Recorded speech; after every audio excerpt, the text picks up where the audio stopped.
What's up? Howdy, how's it going? It's a college football podcast. He's Patrick Brittman. I'm Patrick Norwood. Maybe you've seen us before. Maybe we've been around, running through your dreams. As so our monitor just started playing. So at least we know the mics are working. The mics are working. That's we good. are up. We've got 4 watchers, 4 or 5 listeners. 4 or Watchers, what do you wanna call 5,000. them? Yeah, that sounds about right. Thank you. Let's see. Bauer's injury, how important? We've already got a question. We've already got a question. Oh, that's on the docket too. That's on here. We're going to talk about that. But we're going to talk about it right now. Biggest injury in college football that I can remember in some time that's not a quarterback. Yeah. I'd say SEC East injuries. Hendon Hooker last year. Mm-hmm.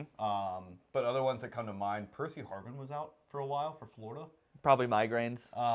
And then, Lattimore from South Carolina. I think that injury to Georgia is as important as those 3 players to other SECs. Considering the games that Georgia has coming up, I mean, they still have the toughest games on their schedule, meaning Tennessee, Missouri, those guys. To not have Bowers, and he's been what's made their offense move. That's a tough thing. He's huge in the run game too. He is. He's not only good in the pass game, which we all know about, but he's huge in run blocking and run support. He does everything so perfect. Yeah, no, it's a massive injury. But hey, listen, how's your weekend? It was good. I was out in Johnson City. We didn't get to watch games together this weekend, so you're watching this conversation happen live on our podcast. Well, that's good. I went out to Johnson City, saw the girlfriend's brother and his girlfriend. So sure. We stayed with them. They have their dog named Bear, actually named after Bear Bryant. Did you know this? No. MC's brother Sam has a dog, and I mean they're not Alabama people, but okay, so that's why I was shocked. The place that they adopted him from had already named him, and he had a name. Wait, you're being serious? No, I'm serious. Bear is a real dog that got to play with Duncan this weekend. Wow. So if this is a first-time listener, if you're watching this on YouTube and you just happen to click on it, wondering what this all is, this is a college football podcast that we are streaming to Twitch. And while we do that, we will be playing NCAA Football 14. I'll actually show you the main screen here. We are 10 games into the schedule. We're 7-3. We've lost 3 games, unfortunately, but we've won 7. We're down to the last couple games of the regular season. We're about to play ECU.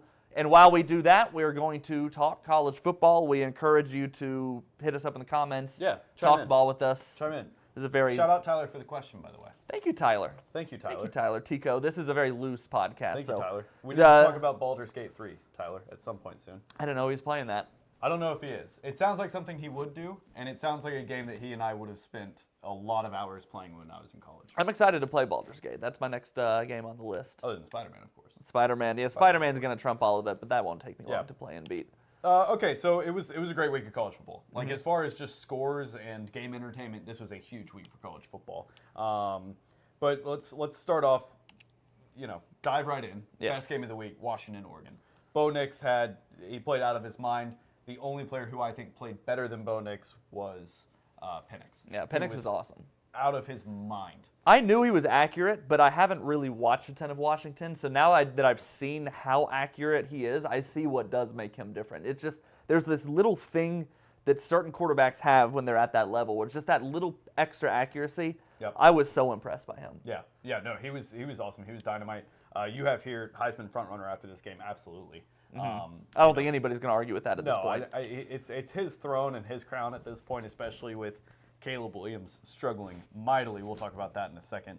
Does my mic sound weird? It keeps flipping over. I think you're okay. I'm going to try Chat, let us know if the mic sounds stay weird, as still please. as possible.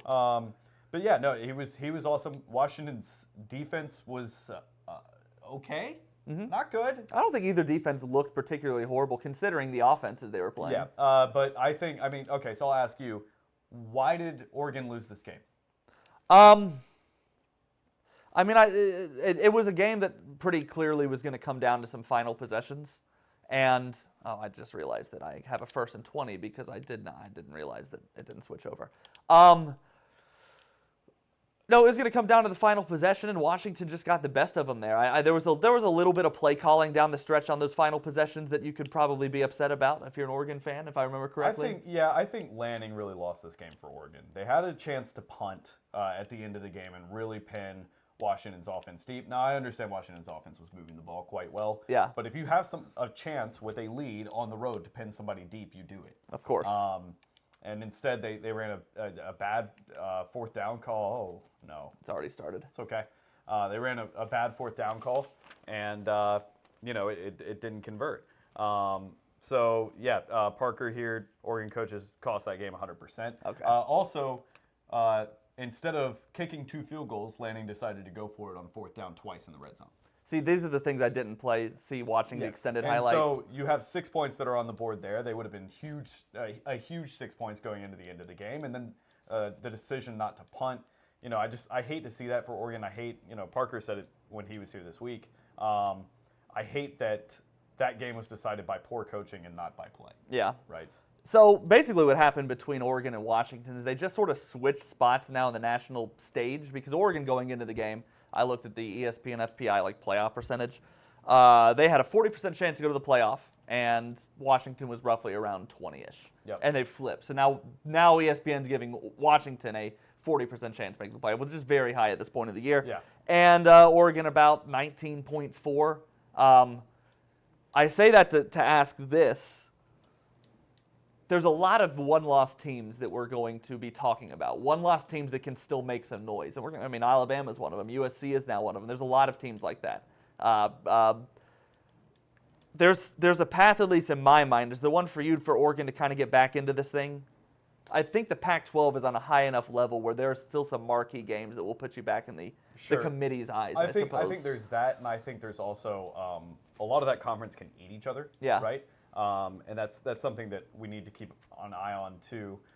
Speaking of which, into transition a little bit, USC and Washington still play each other, and if you think that USC is just sort of done for the year after the loss to Notre Dame, you are mistaken. There's a lot of teams that have lost that aren't done for the year. We'll go right into USC.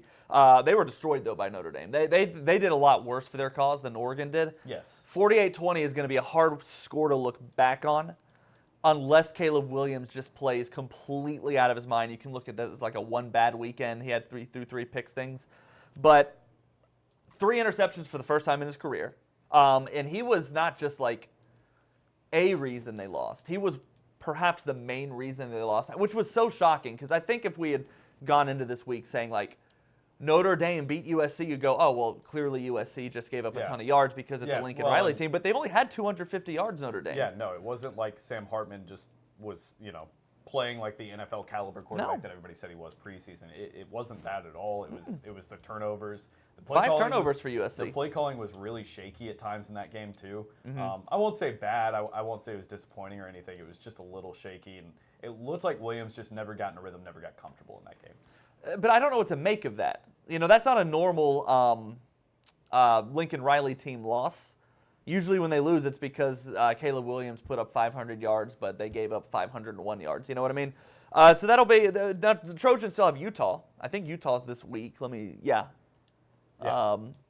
got Utah this week. That's a monkey they have to shake off their back. That's a huge game. They've lost to them twice last year. Absolutely. And they still got Washington and Oregon. You beat all 3 of those teams, and I think that's a pencil into the playoff situation. Yes, I agree with you. It's big that they lost, and it's big that they lost by 28. Right. But because they have 3 top 15 matchups left, I'm not writing them off. You don't feel good after a loss like that. No. You don't feel good about them beating all 3 of those teams. But with Caleb Williams, you can. Yeah, right. And so we'll see. That'll be an interesting thing to see what happens there. We'll move on to the next game. Georgia beating Vanderbilt 37-20. And I read that score and you go, oh, Vanderbilt did a little thing, but they scored 13 garbage time points. Yes. Georgia, for all intents and purposes, destroyed Vanderbilt, as they should. A lead going into the second quarter. Vanderbilt did.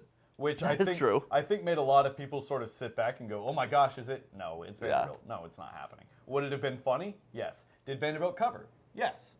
But that game was Georgia was never at risk of losing that game in my mind. But we talked about it right off the top of the show.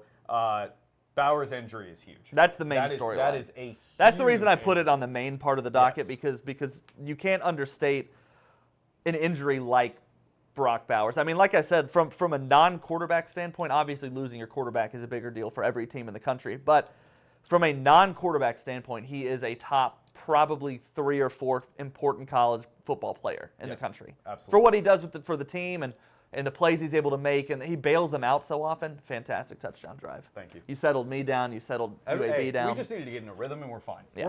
We're fine. And I promise I won't start this drive first and 20. You're okay. You're okay. And then Georgia losing Bowers and then having to go play the schedule that they play isn't ideal. Read off those teams I put. So they've got Florida. They got the cocktail party, which that's a rivalry game, and for what it's worth, Graham Mertz looked awesome this past weekend. Yeah. Which is a rare thing to say, and I don't think that's going to be a trend. But he did. Mertz has been halfway. I don't want to say he's been pretty good since that first loss. He's been decent for sure. He's had more good games than bad games. He is going to need to have a Steven Garcia, Spencer Rattler type game. Yeah. For them to upset Georgia. But with Bowers out, man, that's a possibility. Mizzou has been another team that, especially through the air, has been good. Can really flip games on their head. They're a team that could feasibly beat Georgia. Ole Miss is the one that I would circle. All these teams can score is my main point about losing Bowers. Yes, and you're going to need your best offensive player if you're in a game where you have to score. Stay up. Get upfield. Oh, I like that. That's lovely. That's just lovely. Going to start. Yeah. But yeah, it's just one of those things where Ole Miss is going to they're going to need to score on almost every possession, I think, because as we saw from the LSU game, I don't think their defense is really good enough to stop Georgia's offense. But Tennessee is another one. Depending on how they play against Alabama on Saturday, we'll talk about that game a bit later on. We know Josh Heupel can score points. It's not been as easy this year as it was last year, but they're going to be up for that game. That's a revenge game for Tennessee. It's not as easy as it seemed like it was going to be for Georgia, just losing a tight end, which sounds kind of weird to say. Well, and then, not for nothing, Georgia Tech does have a top 15 upset this year. That's true. I didn't put Georgia on there, which is a little Georgia Tech. I mean, that's a little disrespectful, but I mean, yeah, Georgia Tech has beaten a good team this year in Miami, a okay team this year in Miami. Let's transition to Miami, shall we? Let's do it. Tar Heels win 41-31. Drake May is finally looking, he's been listening to the podcast and putting it on his bulletin board, I think it's fair to say. I think so. We did give him a lot of material. We did, so UNC fans, you're welcome.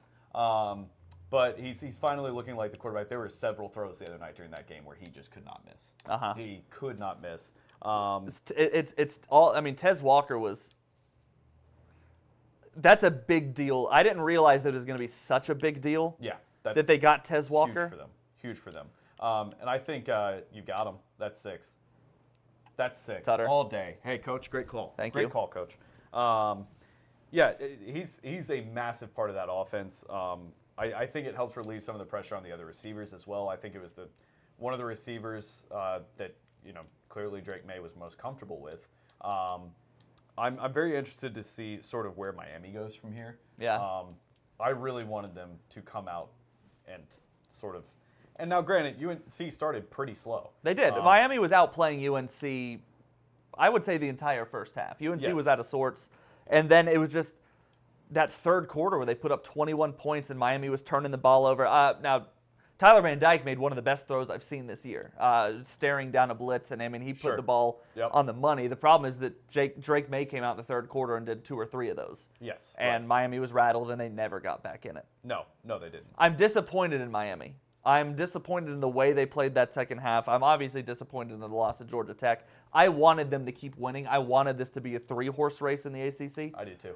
Even with a loss. But it looks like Miami's probably, in my mind, going to bow out for the season. Yeah, I don't see them making much more noise. And then news came out today that, or I think it was yesterday or maybe even Saturday after the game, that Tyler Van Dyke has some sort of tendon or bone issue in his hand that he's been playing with for a few weeks. So it's really going to be tough for them to sort of right the ship. And again, like you said, I wanted this to be a 3-horse race. I didn't want this to be a 2-horse race, but here we are, and that's college football. They can play spoiler. That's if you can get to the second level there. If you can just. I don't know what kind of defensive alignment that is. What's about to happen? Yoink. Beautiful. True or false? The ACC title game is going to decide a playoff spot. I love this question so much. I really do, and I think it could. I really think it could, depending on. Now, there's one team that can play spoiler in all this, and you know who I'm about to say. Mm-hmm. I do. One team that can play spoiler is it still Clemson? Yes. Yeah, they can. They still haven't played either of these two teams. Absolutely, Clemson could play spoiler. They played Florida State. Sorry. For anybody in this conversation. Yeah. Other than teams that they've already played. But yeah, Clemson is the big X factor in this. I'm very excited about the North Carolina Clemson game because I think by the time UNC rolls around, Clemson has will be playing a little bit. I think they were off this past week. I don't remember hearing about them. Maybe they weren't. I think you're right on that. Which shows you how far they've fallen if that's the case. But no, that's a team that North Carolina doesn't want to play. That's probably the toughest game they have left, perhaps. And they both have Duke. Florida State and North Carolina still have to play Duke. Yep. Which is the only ranked team left on their schedules. Sound off in the comments if you think that Clemson has a realistic chance of beating North Carolina. Sound off in the comments if that game was played today. Who are you taking, Tar Heels or Noles? Tar Heels or Noles? I was talking about Clemson, but yeah, I mean, yeah, you're right. You're absolutely right. Tennessee and A&M was a. I don't want to go so far as to call it a slugfest, but it was a close, good blue collar SEC type game. Yeah, blue collar effort. It looked. I might keep slipping. It looked like a 2000. Yeah. It looked like a 2009 SEC kind of matchup. Like a little Jefferson Pilot. Yeah. 1 p.m. game. Yeah, I could see that. The difference being a punt return, 39-yard punt return touchdown for Tennessee. I haven't actually seen the play, but that's they must have been punting out of the back of their end. So defense, special teams is the difference for Tennessee. Are you impressed or underwhelmed from Tennessee's effort? I'm impressed because that's a tough Texas A&M team to beat. Mm-hmm. Yet everybody seems to be doing it. You look at their roster and you look at what they had done up into the Alabama game this season, and they looked like a really good team minus the Miami game. And so it's definitely one of those things where I don't think you can fault Tennessee for anything that happened in that game. Yeah. I think Milton definitely left some to be desired. There's a lot of overthrows. Yeah. A lot of Tennessee fans are wondering where Nico has been. I cannot remember for the life of me his last name. Where Nico's been. Iamaleava or something. I don't even know if I got that right. I've never heard it said out loud. I don't know if he's really ready for that stage yet, and especially against a team like Texas A&M. But they got the win, and they got the win at home, and it was an important home win. On the flip side, A&M's got to be tired of this, man. That's what I want to know where the really tired of this. I need to talk to an A&M fan to know what the pulse is. Ooh. I thought that would get there. It's okay. Because XX. Yeah, incomplete rosters. It's okay. we did this midseason. Not every team was, which could be a reason that ECU is technically so bad. Yeah. Maybe the roster makers we have didn't get to ECU. We have got a question on here to see the roster at some point. Okay, it could be that the roster makers didn't get ECU done, That's which probably would make a lot of sense. They were like a 67 overall. Yeah. Or maybe they're just star IRL. I mean, they're going to be a bowl eligible team this year, probably. Are they? No. Oh, it's almost halftime. It's just trying to make our viewers feel better. Anyway, back to Tennessee and Texas A&M. A&M fans have to be tired of Jimbo, and I don't know how you can continue to defend them, because recruiting only goes so far. Right. Once the guys get there, you need to get them to that next level. Well, when it was like year 1, year 2, even year 3, he hadn't got all his recruits in, and they were losing these games. They were going, well, eventually, A&M's going to start winning these games, and it's just never started to really happen. Oh, what a ball! The offense is clicking, Coach. There it is. Great play, Coach. Thank you.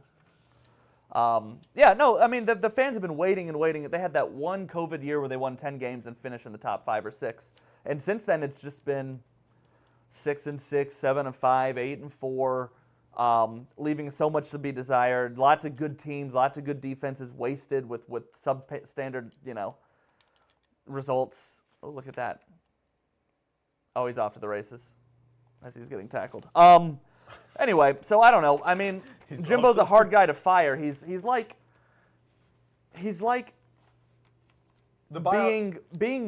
being mid-tier is okay in college football, it feels, unless you're A&M. Like in the NBA and the NFL, they say the worst thing to do is be average. Because you don't ever get better, because you don't get the draft picks. Yes. Especially the NBA, where one player makes all the difference. It feels like that with A&M. Like, he hasn't been so horribly bad that they can justify getting fired of him no matter, getting rid of him no matter what. But I don't know. I would want new blood in there. I mean, they have the facilities, they have the money. If they can come up with a buyout, they can still pretty much name their next coach. Yes, right. Outside of Saban and Smart and a few others, they can pretty much throw their money at whatever coach they want. Right. Yeah, you're right, and I think they will. I can't see a world where, if this season trajectory keeps sort of going, where they decide, oh no, we need to stick with Jimbo for another year. Why? 7-5. What do you think they do? That's See, about the level where I'm like they'll have a decision because they're already 4-3. Right. So I'm just 7-5 I'm is gonna get us in field goal range here. I think. Sure. We need to play smart, right? I mean, we're only up by 28. I mean, Alabama was beating Arkansas 28-0 last year. Stop it. Stop that. We're not talking about that yet. I guess we can though. Oh my God. What are we gonna do with these receivers? All right, we'll move on.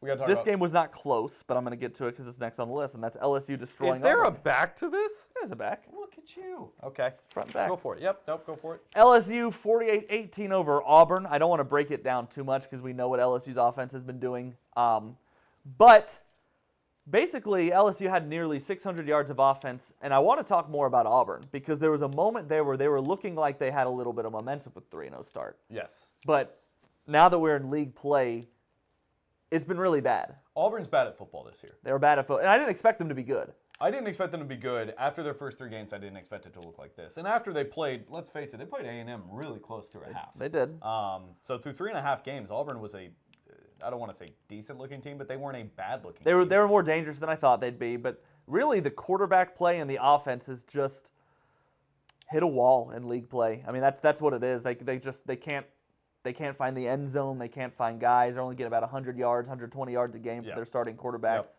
Yep. You have written here on the flip side, can Daniels actually win the Heisman? I think this is a really, really interesting I'm point. interested to see what you think here. I think 3 things need to happen. He has to beat Alabama, and not necessarily even just beat Alabama. He needs to torch Alabama. I think, like a lot of good numbers and stuff, which I think he will if they win that game. Yes, and he has to do that. They have to be competitive with Georgia, and he has to play out of his mind in that game.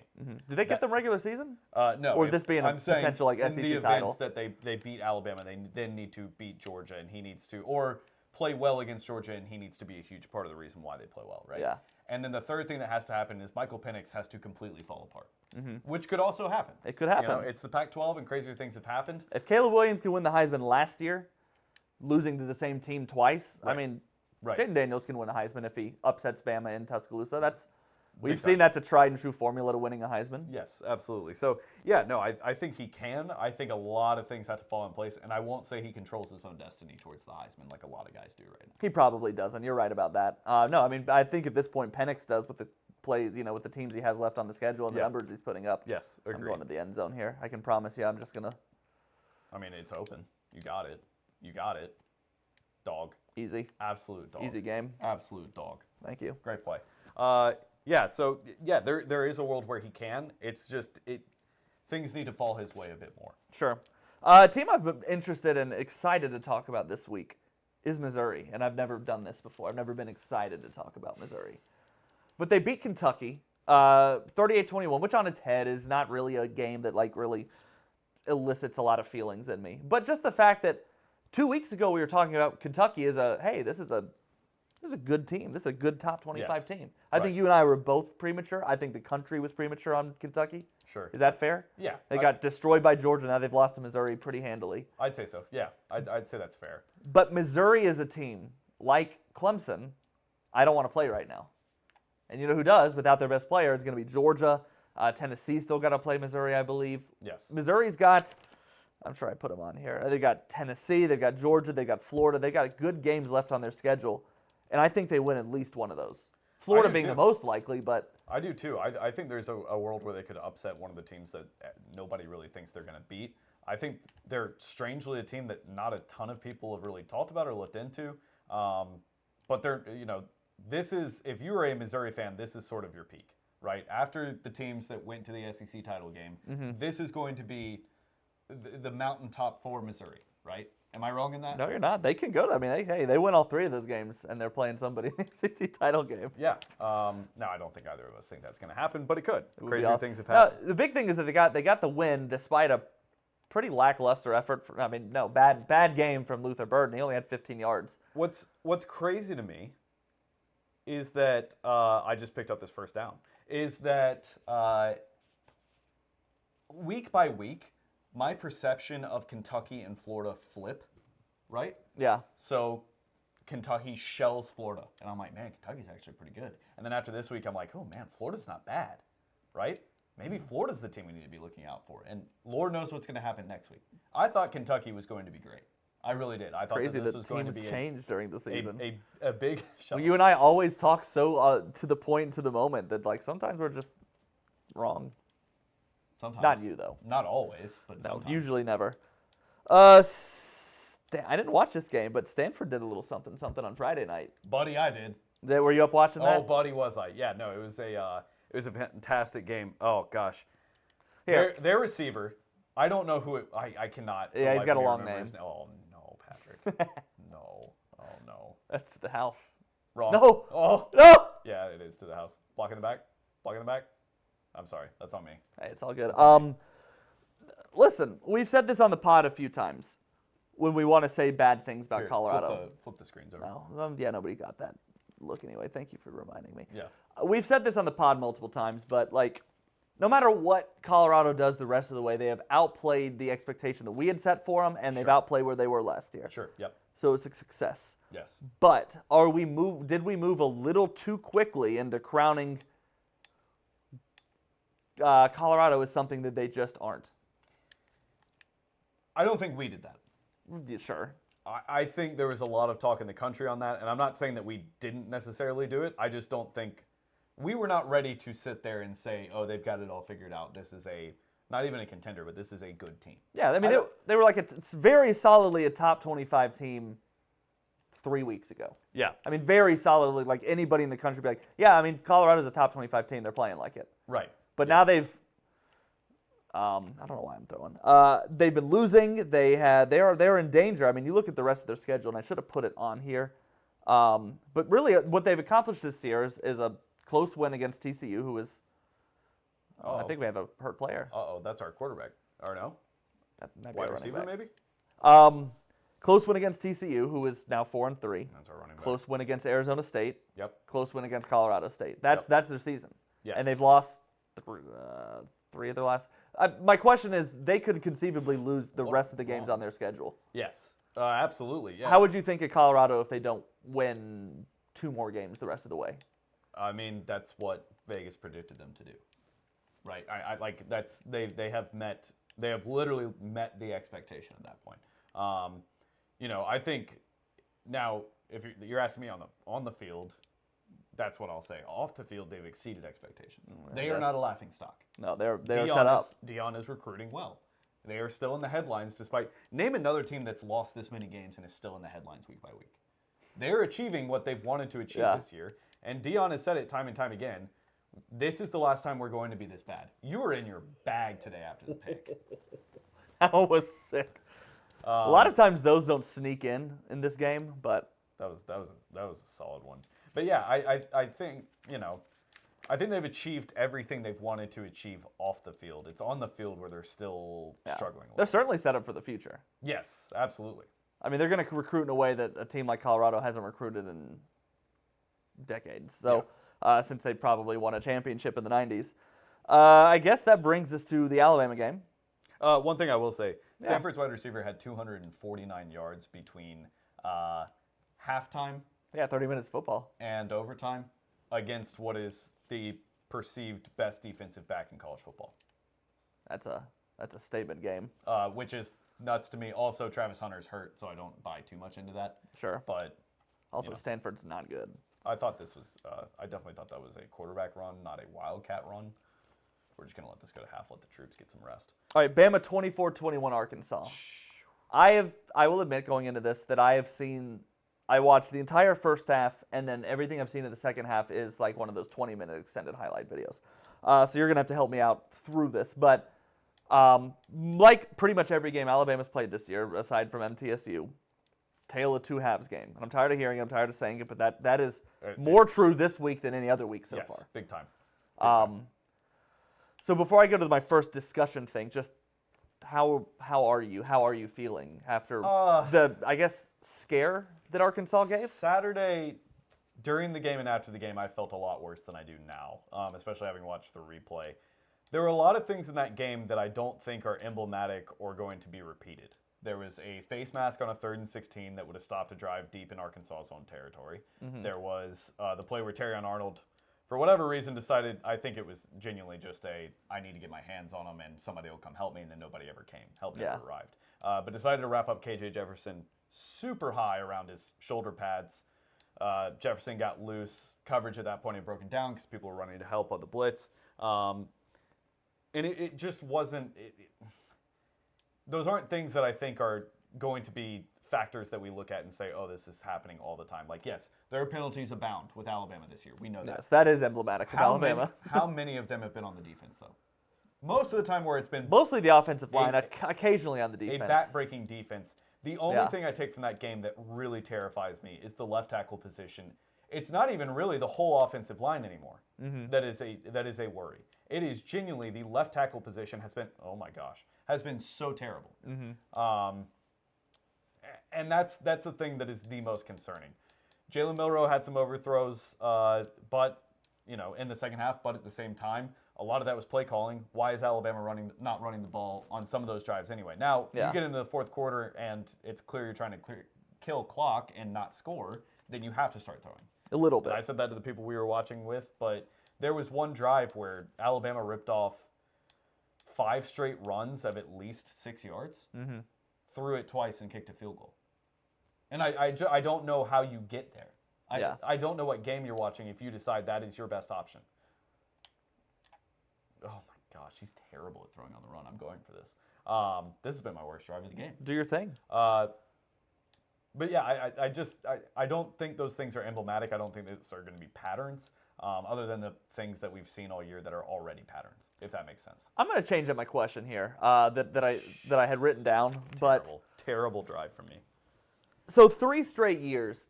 2 years ago, Alabama was up, I think, 31-14 or 31-16, and they needed a onside kick recovery to survive Arkansas at home. Last year, Alabama was up 28-0 and let Arkansas get it to 28-3 before they scored late. Now that was Bryce also. Bryce got hurt, right? And then this past 24-6, 21-6. 24-6, whatever it was, and then, it got scary at the end. But that's 3 straight years where Alabama was up big, it got kind of scary, and then they were able to just hang on. Could this be a little bit of this could, Sam Pittman's a good coach. Yeah. He's made good adjustments 3 straight years, just not, oh shoot, I did not realize we had the ball here. Not quite there to. Oh, we got the twos in, babe. Yeah, we do. I'm going to throw it anyway. I like the setup. I like Sam Pittman. I like Arkansas. I think it is. Oh, no. I think it is a team and a program where KJ Jefferson has set multiple Arkansas records now. And I think it's a team and a program that unfortunately just kind of keeps getting in their own way. Yeah. And plays in the hardest division in college football, period. Traditionally. This year, not necessarily the case, but traditionally they do. I think Sam Pittman's a great coach. I like him as a person. Yeah. He's down to earth. I see why people want to go play for him. He has a style of football that he likes playing, and if they get hot and they really get somebody against the ropes, they can beat people bad. It's just they haven't had that opportunity this year. But, yeah, their games that they've lost this year are all within 2 scores, and most of them are within 1 score. So, yeah, that's a factor. But also I think, these 3 years have been super strange for Alabama. Sure. Right? The Arkansas year in 2020, or the Arkansas game in the 2021 season, I was in Rome watching. Yes. I don't really remember that one as well, but I do remember it as a game where Bryce was a little bit off. Yeah. And it was one of maybe 3 games in his entire Alabama career where that happened. The game last year, Bryce gets hurt right before halftime. A self-admitted, he has said this about himself, a very scared and shook Jalen Milroe takes over. And it kind of shows. And now, granted, he shook out of it and had arguably the best scramble that Alabama's seen from a quarterback since, probably the SEC title game a few years ago. Yeah. But it's just, these 3 years have been very tumultuous. And I don't think you can say this was all Sam Pittman or all Arkansas or all Alabama. I think it's a combination of both sort of rearing its ugly head. So I guess it doesn't seem like you're as panicked as I thought you were from the text, and I thought you would be today. Again, during the game I was. Yeah. During the game I was not happy. Mainly because it was, and Parker brings up a good point in the chat. Thank you, Parker. Center's been terrible too. Bad snaps, snapping it when Jalen's not looking again, snapping it when our team isn't set again. false starts, things of that nature. It's ugly. I don't know that the offensive line has looked good for more than maybe 2 drives in a row all season. I'd agree with that. Every time they start to look good, they give up a big sack. I mean, they haven't gotten going, and I don't. That's my biggest fear now is that left tackle position, and I think a lot of Alabama fans will say the same thing because they tried both guys. Proctor started as he has been most of the year, and Pritchett came in when Proctor was giving up sacks, and he gave up sacks. Guess who? Well, and played so much worse than Proctor was. Yes. So much worse than Proctor. Because we were going like, how is Proctor still starting? They put in Pritchett, and we went, oh, that's how. That's why Proctor's still starting. But at least Alabama tried. It's better to give up 5 sacks a game and not 7 sacks a game. At least they made the switch, though. I respect them for making the switch. But yeah, no, it's a tough thing to watch, especially when that group was so talked about in the offseason. Yeah. It's hard to watch them struggle this mightily. So yeah, I don't know. I don't know. It's ugly. Alabama's got to figure it out, but I think more than that, Tommy Rees has to figure it out. Yeah. There were multiple drives where it was, this is an obvious run play here. And now, granted, it's not like Milroe was playing like Brett Favre, right? Oh my goodness. It wasn't like Milroe was playing like Brett Favre. Sure. Okay? He wasn't dotting up the field or anything in the second half. In the first half, he was phenomenal. He had 3 great deep balls. Mm-hmm. But the second half, he had some overthrows and things. But again, the game shouldn't have been in his hands at that point. Yeah. That is when you ground and pound and you dominate like Alabama always has in games like that. And they just couldn't do it. They just couldn't get it done. They haven't been a good team, and this is another issue I do have with Alabama. And it's not as much of like a quantifiable one, but they have not been good at adjusting to changing game scripts. As the game starts to change, Alabama's on offense. On offense, yes. No, defense. This is all offense. Alabama's defense is good enough to win a national championship. I mean, Coach, they can't stop us. I'm just trying to score another touchdown. Yeah, why not? This is a national championship level defense. Oh, well, never mind. Game's over. You have earned the bronze trophy, unstoppable. Unstoppable, baby. But offensively, they have not done a good job at adapting to when the game changes. They find their spot, and as soon as that little bit of game script changes, they kind of lose themselves for a little too long, which is the big thing. If Alabama wants to do what we know they can do, they need to get better at playing 60 minutes of football. Yes. Not every drive. I'm not saying every drive has to be perfect. I'm not saying Alabama needs to start winning every game 56-14 or whatever we just did.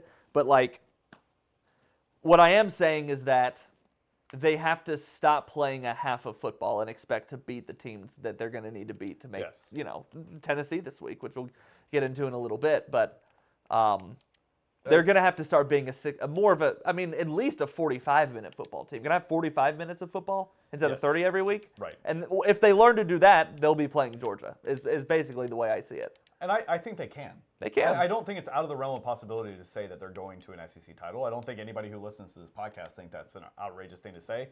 A lot of people are way more up on Alabama than you and I are. Sure. A lot of the coworkers, a lot of the people in our chat don't think as badly of Alabama as we do. Oh, Kermit. It's going to be close. Kermit, don't do it. It might go to the offseason. Kermit, don't do it. But it's just, I think Alabama is right on the cusp.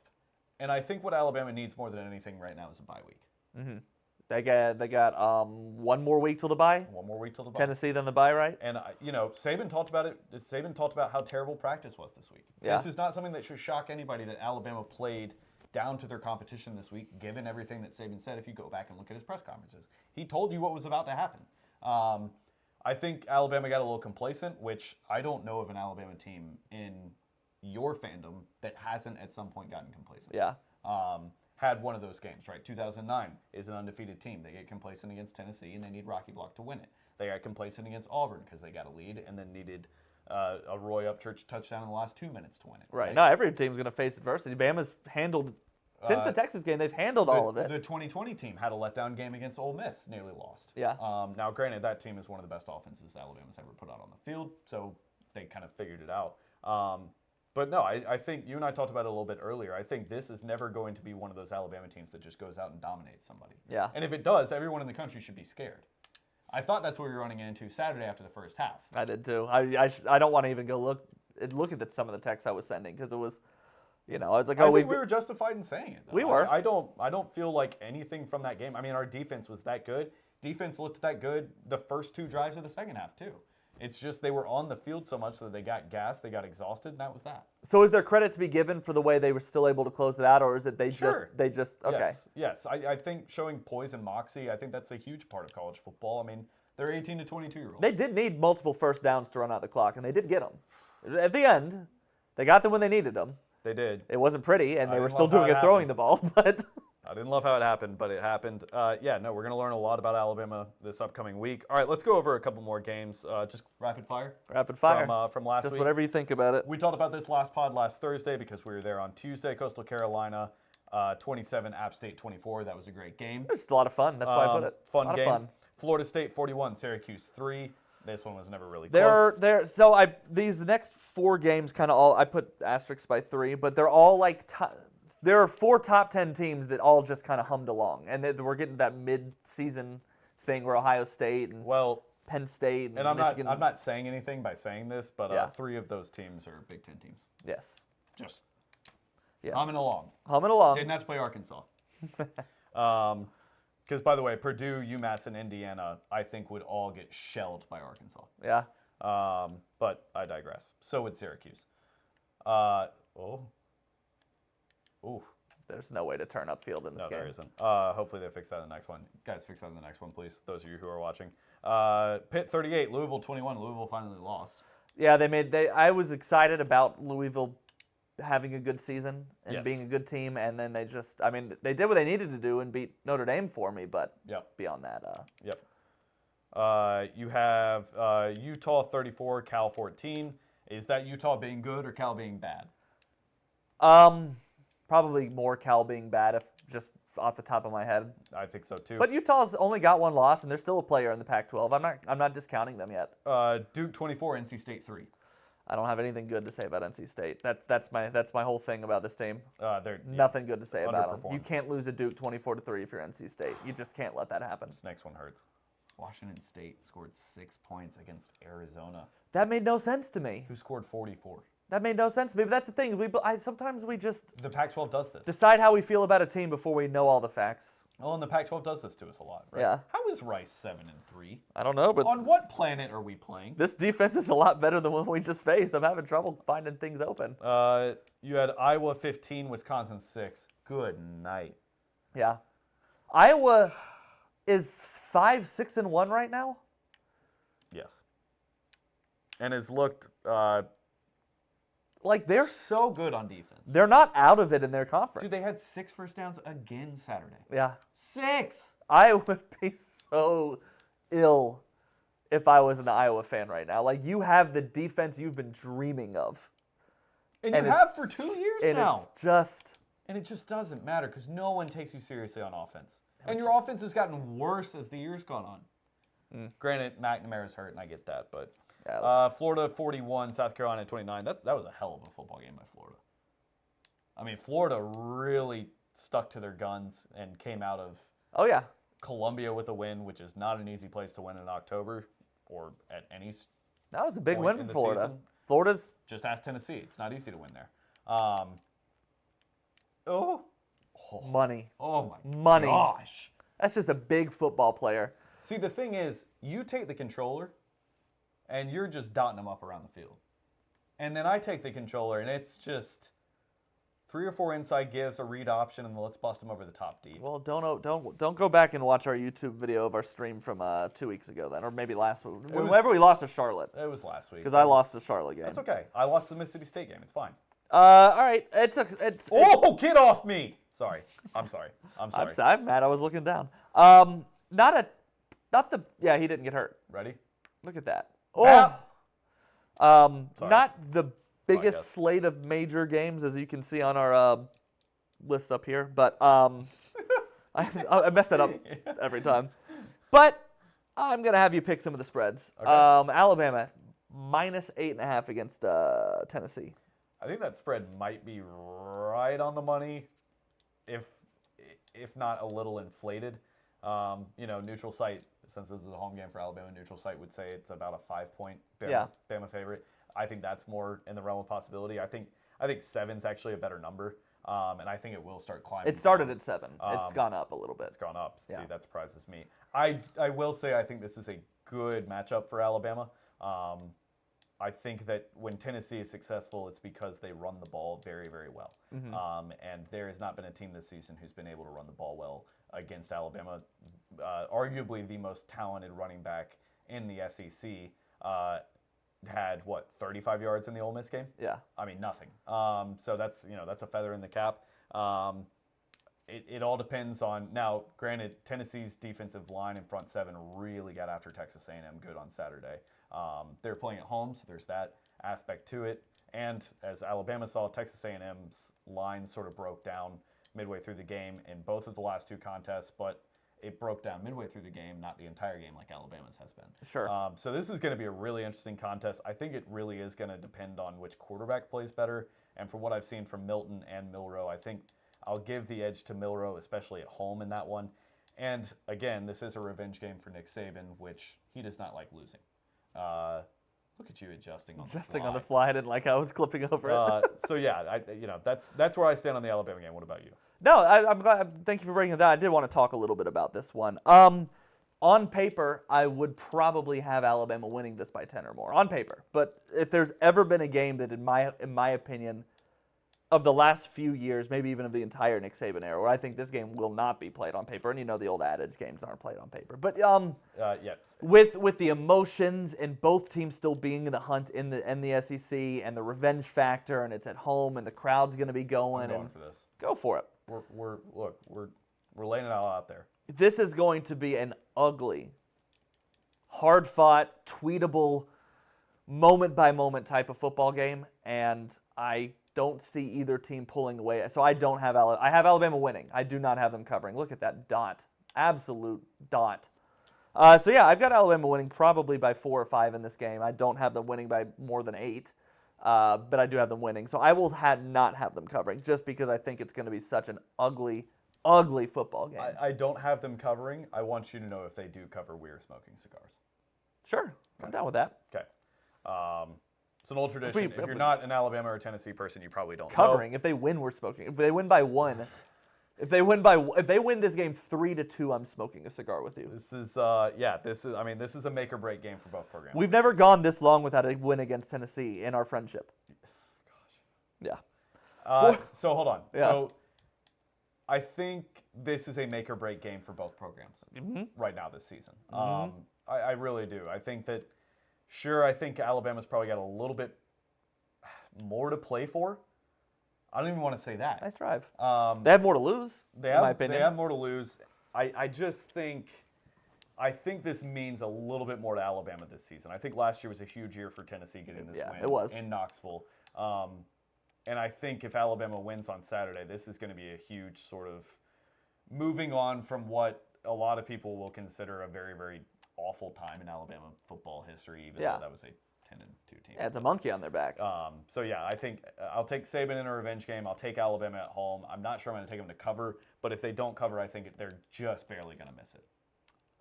Next game on there is, I believe, Florida State is a 14-point favorite against Duke. Yeah, I like that. I do. That game is being played in Tallahassee. I think Duke looks a lot different without Riley Leonard. If he's back, I haven't seen anything about him, but if he is back, I am not going to have Florida State covering. I'll still have them winning. If he's not back, I have Florida State winning pretty handedly in this one, which means that Duke is going to go win by 17. I like the way Florida State showed up this past weekend. They were having not letdowns, but they were playing a little bit down to what we knew they could be against lesser competition. So to go out and get that big win against Syracuse, excited to see that from them. So I do have them winning this one. I have them rolling basically until they play. I don't know. I suppose Miami's a rivalry game that could trip them up, but I think they win this one pretty easily. Ohio State's a 4.5-point favorite over Penn State. Yeah, I didn't. I mean, if I like Penn State a lot in this one, but what happened was Ohio State looked like they figured out a lot of things this past week. Yes. The last couple weeks they've been playing a lot. I've been being hard on them because they weren't wowing me, but they've started to wow me. So I do, not going to help my Heisman pick, but I do have them covering in this game. Oh, what a ball. Oh, my word. All right, we may need to cut a highlight tape together from today. Oh. That is a dot. Get to the line, too, because I don't know if you actually caught that. Okay. It depends on which Kyle McCord shows up. Yeah. Right? If it is early season Kyle McCord, I think Penn State actually has a pretty good shot at winning this game. Oh, they certainly do. The last 2 or 3 weeks, I think it could get pretty ugly for Penn State. I think even if Kyle McCord plays well, if Allard plays well on it, like this could be a shootout. Yes. Yeah. Well, and then it comes down to defenses, and I don't know between these two teams who has the best defense right now. So I like Ohio State. I'll take them to cover, but that's, if Penn State goes out and covers, I won't be surprised by that. Yeah. By the way, this is a 7-3 team that we are taking to the woodshed. We figured this offense out a little bit more. It's hard coming back week to week, but I mean, listen, we're about to end the season. Like, we're different though, is the thing. Like people don't realize that about us, is we're different. Oklahoma 19-point favorite, Big 12 matchup against UCF. The only Big 12 matchup these two will ever have. It's a shame that spread isn't 29. I mean, honestly, Yeah. I am not giving UCF much of a shot in this one, especially after, look, you had Oklahoma with an emotional win in their last game. There it is. That's the move. Oh, get to the pylon, son. That's all right. That was a good hard run. An emotional win, a week off, and now they don't have to play. They are playing UCF. Is that game in the Little Princess Castle, or is that game in Norman? No, it's in the Princess Castle. Okay, all right, cool. Ole Miss, 6.5-point favorite at Auburn. Why is that number so low? Is it? I think it's the at Auburn, and it's a night game. Okay. So that's the one thing that gives me pause, but Auburn just... Thanks for answering my question so quickly. You're welcome. Because you're right, that is why that number is so low, but Auburn's offense is so Auburn hasn't been moving the ball on the road or at home, and being at home doesn't help your offense complete passes. It helps your defense. Right. But right. I've got Ole Miss covering in this one. USC is a 6.5-point favorite over Utah. Do you like that? Because I don't like that line at all after last week. I like it. We saw what USC is against a physical defense. We did. The way that you kind of said earlier that Alabama is not going to have a game script where, I don't know that I'm going to see Caleb Williams ever play that poorly again. Oh my word! Let's get in there. Oh my word! I am dotting up these defenses. It's a true shame they let these boys on the field with us. I think you're right, and I think that's fair. But I don't know, man. That Utah defense is something else. It is. They smother people on the run. They're pretty decent in the pass game. I'm just not. Yeah. I'm not sure USC is the play here. I'm not giving up on Caleb Williams after one bad game. But then again, Caleb Williams has lost to this team twice in his career. He's 0-2 against them. So you have a point. I mean, you have a very strong point. Oh, Jones, you got to catch that. Got to catch that. That's our first in completion. That's got to be a catch. But no, I'm gonna go USC covering. I think you don't, and that's fair because it's good when we disagree sometimes. Yeah. Okay. Clemson's a 4-point favorite at Miami, so that tells you how far the sort of perception on Miami's fallen. So did we confirm this is coming off after a bye for Clemson? I think it is, but I'll try to confirm. If it is, then that number is too low, I think. I don't really know if Miami is playing for a lot right now. I think the towel got kind of thrown in. I don't think it was thrown in going into the North Carolina game, but I think after last week, it's going to be hard for those guys to get up for a game, even if it is Clemson, especially because Clemson's kind of having a down year. If Clemson was having a normal Clemson year, I think this might be a little bit of a closer game, but I'm just not really sure Miami's heart's in this one, which stinks because, Patrick. I'm sorry. That was the first bad drive we've had all game, and it's we're good. Fault. So I'll take Clemson winning and covering in that one. I think Miami's just going to have a hard time keeping the players motivated. Chat, go ahead and fire some questions. And that is sort of the end of our that's the end of our thing. We're gonna discuss. If we get some good discussion questions, we might be able to keep the pod going. Otherwise, little 57-minute pod. So is this the last game of the regular season for us, or do we have one more? I think it might be. We're 8-3. 8-3, This is it. Okay, so do you want to kind of see where we're at after this game? We'll see where we're at. I mean, we can poke keep along going. We can get. I mean, we can play. We can keep streaming. Maybe not 2 more, but yeah, no. I'm gonna bring them safety in. I'm gonna go ahead and call it. Oh, it's there. It's there. He's got him. Bap. Oh no! That's so dumb. That was beautiful. All right. Jalen Milroe Heisman sleeper. Yeah, I don't think so. Don't think so. Maybe next year. If he beats... Maybe next year. Right, let's play this game. Let's play this hypothetical. What will it take for Jalen Milroe to win the Heisman? A 500-yard, 70-point effort against Georgia after beating LSU by 20 when he ran for 3 touchdowns and threw for 3 touchdowns. Maybe then Heisman invitee sleeper, but Heisman winner, no. I think you might be being too harsh. Wins over Tennessee, LSU, and Georgia with big numbers will get him in the discussion. I said big numbers. Yeah. You were saying like 500, like 700 all-purpose. I don't know what that you said, is a big number. Yeah. I don't think he has to do that, but I think wins and looking impressive while he does it will get him in the discussion. To win it, oh my goodness. I mean, yeah, it's win out, make the playoff, and change the script on Alabama football right now. All right, podcast. I think that's going to do it for y'all. We're gonna let you guys go. Thank you so much for listening, like you do every week. Sorry there wasn't a pod last week. The equipment malfunctioned. That's all good. Bye. Love you. And now everybody else just hang out and play everybody just chill and just watch us play a little bit. All right, so who are the Heisman candidates now? Let's say it's not Penix. Let's say Penix loses it for some reason. Yeah. Does Bo Nix still have a chance of winning the Heisman? Yeah, I mean, a lot of dudes have there's so many big games left. It feels like we've only really touched the surface of where this season's going to go. This is sort of the first time that Alabama's entered the Tennessee game in a long time, where I felt like the season is sort of still young, just getting going. Yeah, it feels very young still. And I think, like you said, that is the level of competition. Gosh, like the Pac-12 still has so much more to sort out. I mean, it feels like a big major domino obviously fell with Washington, Oregon, but USC losing USC lost a non-conference game, so there's a lot of big games left in the Pac-12 that nobody's gonna watch. I say that tongue in cheek. SEC still got a lot of all the major SEC East games still have to happen. Bama still hasn't played LSU. Bama still hasn't played Auburn. Big 12 is sort of similar, but not quite as much as, Yeah. But there's still a lot that can happen there. And then Big 10, obviously, nobody's played each other yet. No. And that's all going to come. It's going to rear its Drew Allar's not I mean, he plays Ohio State this weekend. And that's your boy. And that's undefeated Ohio State, Is Quinn Ewers out of the Heisman race? No. I think he is. I won't say no. Patrick, what are you doing? Big numbers can do anything for a Heisman candidate. He didn't even jump to try and catch that.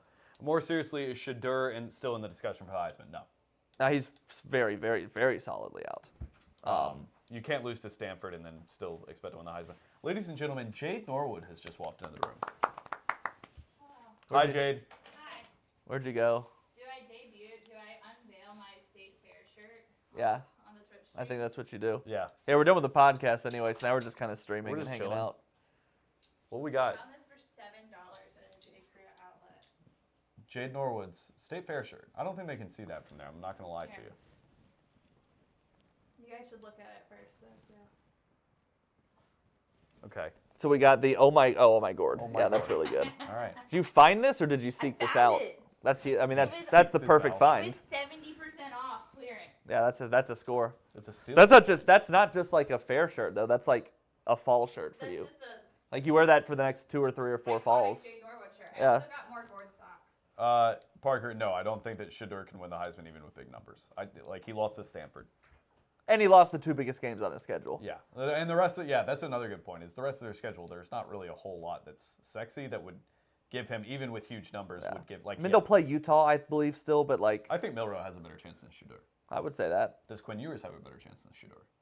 Yes, because again, if Texas wins out, they likely still play Oklahoma in the Big 12 championship, which would that'd be so a big, much fun. Script flip. Can you imagine a noon kickoff conference championship between those two programs? I mean, I'm giving that a very solid get in there. 70% chance of happening. Like we have I don't a player see... named Iverson Hooks, and we don't throw him the ball every play. Iverson Hooks is an insane football name. Throw it to him here. Throw him a fade. No, this is my play at the goal line now. Oh, the QB power. They know it's coming. They can't stop it. They can't watch them. They can't stop it. They immediately stop it. Nope, because here's what you do. I meant they can't stop it twice is what I meant. What I meant to say was they're not stopping it twice. They can't stop it unless you run directly into your center. I didn't mean to do that, though, is the thing. Yeah, it's too easy. And scored. Their offensive line's too big, too strong, too powerful. Ethically, is it bad to play Travis Hunter right now, knowing that he's as hurt as he is? Because you didn't watch the Stanford game, did you? No. Every play he's grabbing his side. Now, granted, he took a shot after catching a touchdown pass. But somebody, so it's like, are we saying that Deion needs to protect him from himself? Yeah, kind of deal. A little bit. I think so. Somebody said in a tweet earlier this week that he is a premier wide receiver and he is a decent defensive back. And I didn't really believe it until I watched the replay of that game, and I was like, I mean, he gave up 250 yards to one dude and a half. I don't know. I mean, I know that he had a good debut, but most of what I know of him as a DB is what he did against TCU. And he kind of like set a sort of a narrative for himself in that game. He might not be that good of a DB. I think he did a good job setting an early narrative for himself. It's the way that, what I get confused by is the way that he can track a ball and find it in the air when he's playing wide receiver and then looks completely lost when he's playing defensive back and doing the exact same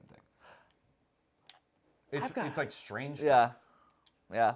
The play where he got the ball taken off the back of his helmet the other night was... See, I haven't seen that one. Oh, no, that was the last touchdown, right? That was, yes, Stanford's last touchdown. Yeah, I saw that one, obviously. Yep. I have a little discussion question for you that I've been meaning to bring up. I love discussion posts.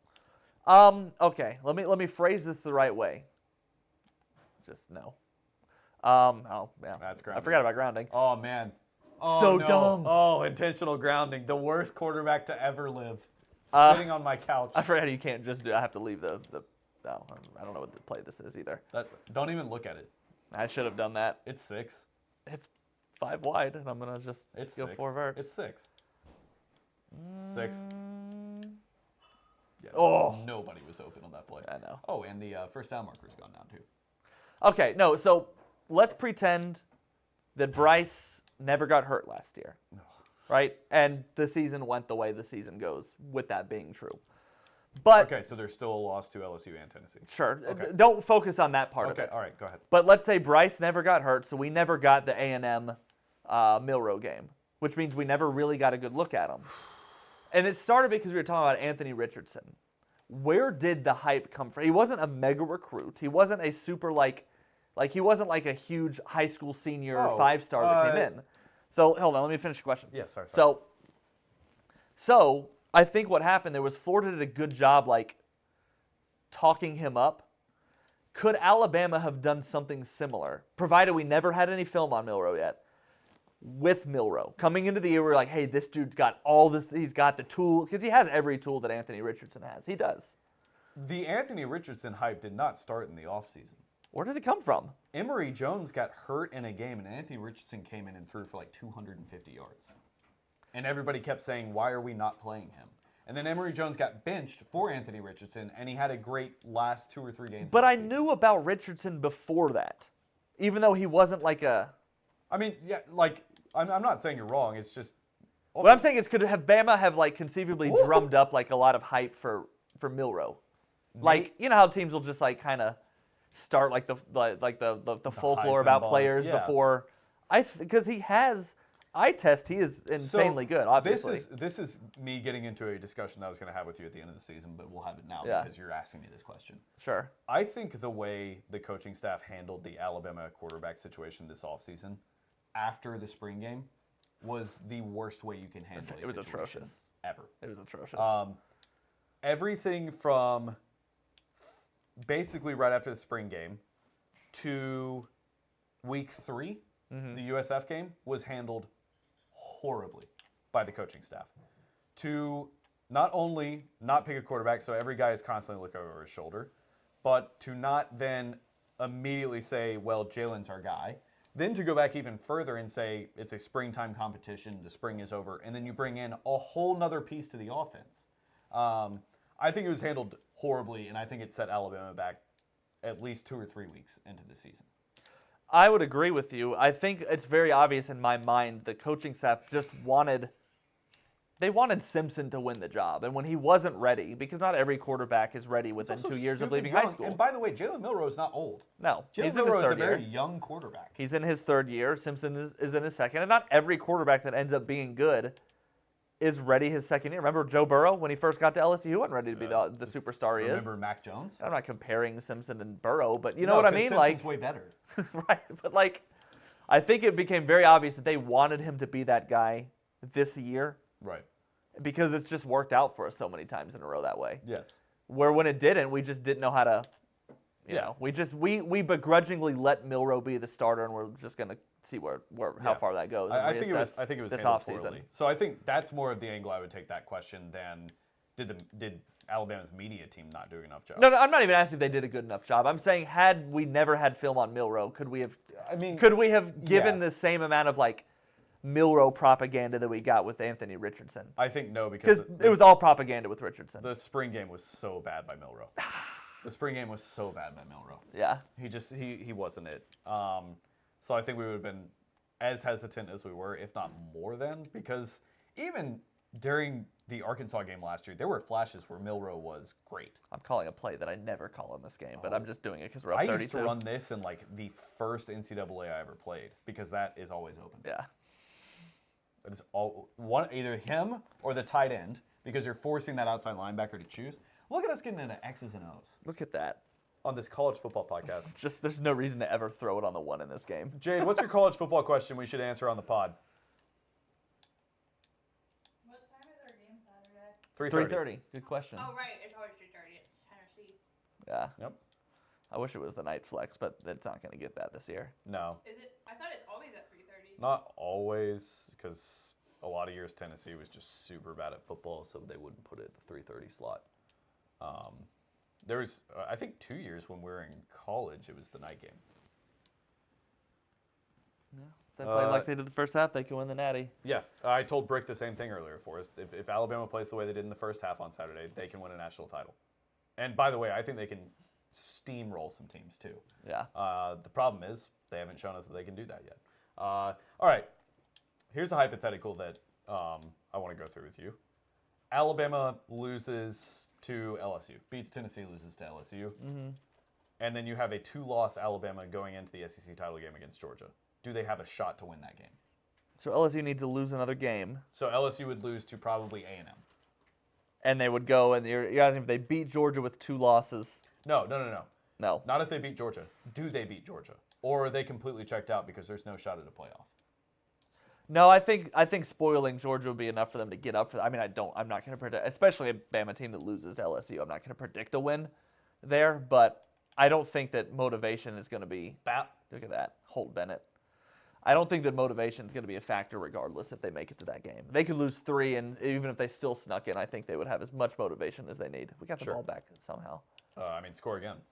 Unless we're throwing the rest of the game. Show the voters why our guy deserves to win the Heisman. JK, I ran the ball. That's the guy I was talking about. Liddy's our backup running back deserves the Heisman, even though he hasn't really been a part of our offense very much. I don't know if Alabama could get up for a win over Georgia if it means they're not going to make the playoff. Because I don't think this is the year where Alabama can afford 2 losses, beat Georgia, and make the playoff. No, I don't think they would either. But I think they don't want Georgia to win 3 in a row. Yes. Oof. I played that perfect, too. Yeah, you did. That's just good DB play. Everybody knows that Rice defensive backs play great in this game. They really get up for the UAB game. What other questions you got, chat? Jade? You probably already discussed it. Who are your Heisman favorites? We already did discuss it, but thank you for asking. Heisman favorites, how many do you want? 2, 3? 2? I will go Michael Penix. I'll go Bo Nix, too. I really think he can still win it. I would. Chick-fil-A to Oregon. Okay. Yeah, I would. I mean, Penix is one on everybody's list now. Last year. I would put Jaden Daniels 2 just because of the numbers and what we think he could do. If anybody's going to win it, I think it might be one of those 2. Yeah. Or I kind of like that Milroe question.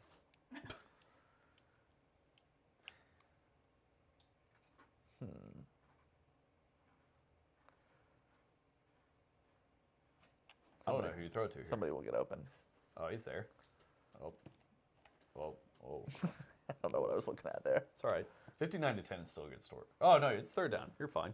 What are the other good matchups? Will Marvin Harrison Jr. be a finalist? That's a great question. If he can stay healthy. He gets hurt every 2 weeks now, man. Yeah, this Heisman is so shaping up to be a question of who beats who, who gets the big win, who gets the big moment. Oh, that's a great ball. Oh, yes, sir. You love to see it. Yeah, I think he could be a finalist, especially excuse me, if he has a huge game against against Michigan, if he has a big game against Penn State and Michigan, yeah, absolutely. I think he could be a finalist. I would actually love to see him win it. I would love for this not to be a quarterback year. Absolutely. But I don't know. I'm really getting tired of the Heisman being just a quarterback award. Could Dallas Turner win the Heisman? I mean, he is probably the leader for the Bednarik right now. If you want a really interesting lunchtime look up tomorrow, go compare his numbers at this point of the season to Will Anderson's. Oh, they're better.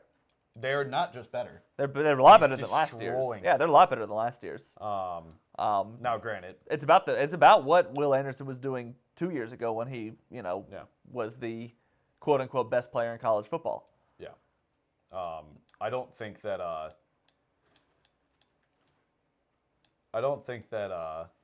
Sorry, I got distracted for a second.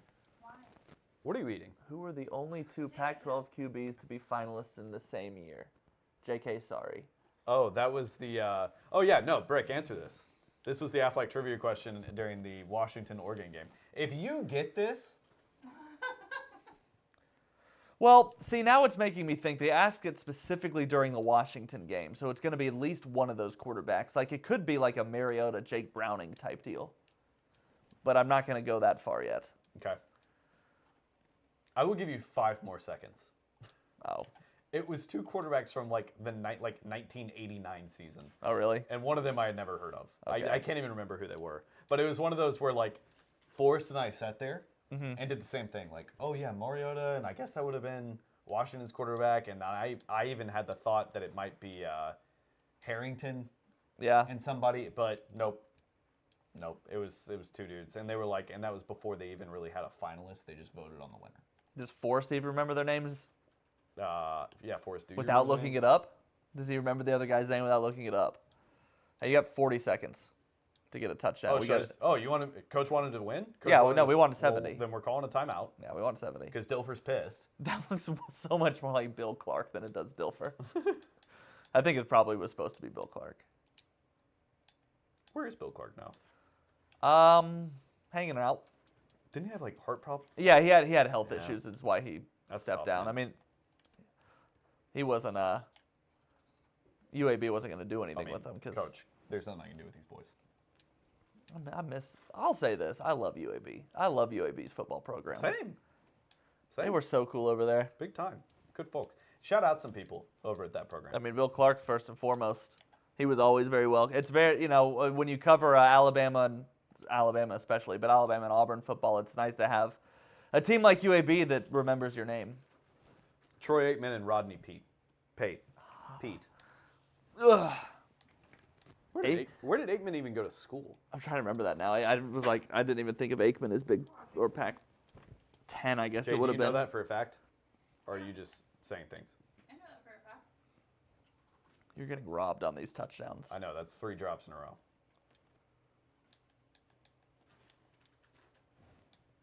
Well, they need to be interceptions because they're not going to stop you from scoring. No, they're not. They're not. Because this is, this whole playbook on audibles is tough. Bop. I've thought about 70. One of these days, making a custom playbook for us to use, but it also at the same time feels a little try-hard for a stream. So I haven't been able to decide whether or not I will. I always do if I'm playing. Good night. Our quarterback had 6 touchdowns that game. That felt good. Today's stream felt a lot better. I'm thinking next week, because I'm getting a little hungry, we've got Conference USA Championship. Sorry, no, we are not. We are in the American Conference. What conference are we in right now? I'm pretty sure you had it right. I'm pretty sure they're CUSA. But they moved. I think we might be American now. Are we? So I think we've got the Conference Championship. Yeah, we're playing ECU. Yeah, we're American. We got the Conference Championship, and then we've got the bowl game. We'll do those 2. We'll do the off season, and that'll be a great pod next week. Great stream. Okay. Yep. Let's go through and look at some stuff right now. Let's go look at the Heisman. We're getting to the end of the regular season here. By conference champs, we're just gonna let that go. Yep. And yeah, then we'll see. We'll see where we're at. We brought home some awards. I mean, at least we definitely brought home the Doak Walker Award. What's the award for the coordinator of the year? The Broyles, but I don't think they have that in this game. Okay, well then, I mean, but we would have won it. We would have won it. Can we self-claim a Broyles award? I think we should be allowed. I think we should. We'll see if that one Deion Cox commits to us. We'll see if Kermit McDermott has chosen his school. Kermit McDermott. So I'm What's thinking. the name of the second guy? I'm thinking for year 2, I'm gonna do the one. Year 2, I always do the same recruit too, if you don't mind, and you're gonna like it. And you're gonna say yes. I don't care. Yeah. Max height wide receiver, slow as can be, but has every other skill. His name is Twin Tower Return King. I've always done that. I don't know why. He's not super slow, but he's like 80-something speed, but he's got everything else. I don't love the name. I know you don't. What's the name? First name is Twin Towers, and the last name is Return King, and he's just a beast of a receiver. Your brain's Can we name him like first name like Xerxes or something? Oh, that was sketchy. I don't mind a Xerxes. Well, you make 2 recruits in a year. Jade said pork. Okay, Twin Towers Return King's happening. We should make a running back named Xerxes. Gosh. Oh, okay. Yeah, man. Right, we're almost done here. I thought you had another name that rhymed. There was a Michael Keuchel. Michael Keuchel. But that was more. My brother always made Michael Keuchel back in the day. How is your brother doing? Why doesn't your brother watch these? Oh look, Hey! Deion Cox, the Deion number 2 Cox. recruit in the country, committed to UAB. All right. And then those dudes. It's a shame we're not going to be here for any of them. No, we won't be playing with him. But it'll be fun to keep up with his. Oh, we got 3 upgrades because of stuff we won. So Yeah. put that there. Boom, boom. Man, you really don't like the bottom right one, huh? Nah, I never do that one. Okay. I don't even remember what it is. It helps you not fumble. No, we never fumble. The only time you fumble is when you scramble with a quarterback and don't slide. Playing SMU in the conference title. SMU in the conference title. Time for us to pony up. We'll see who's Oh, this DJ Giddens is going to win the Heisman, man. It's all running backs and then Will Rogers. That is so NCAA 14. That is so insanely NCAA 14 specifically. And then just like running backs that wear red. Yep. And him. Let's look at his stats. Let's see Maybe. why he deserves this. 15-48 rushing with 15 tutters. His longest rush of the season is 16 yards, and he's going to win this Heisman. I don't buy that. He's only got 82 yards Go after to our contact. guy. Go to our guy and show how rigged this is. Yeah, look at this. 15. They must be highly ranked. 3 fumbles. 15-48. Go look at our guy. Go look at Jermaine Brown Jr. 17, 13, and 18 with a long of 67. How many fumbles? 2. I didn't even know he'd fumbled twice, did you? I had no idea. But even this dude, he should be the Heisman. He's got better numbers than our guy. Well, it's because we have to play the 2 so much because we get up by so many points. That's true. Yeah, the dude that's winning the Heisman doesn't deserve it. These 2 dudes have better numbers. But hey, we'll see. We'll have to see what he. Actually, I want to see what Rogers' passing stats are. See if he's getting robbed. He beat Alabama. Almost 4,000 yards with 44 touchdowns and 10 picks. That's a Heisman-worthy season if they're ranked really high. Can we see what awards we won? Yes.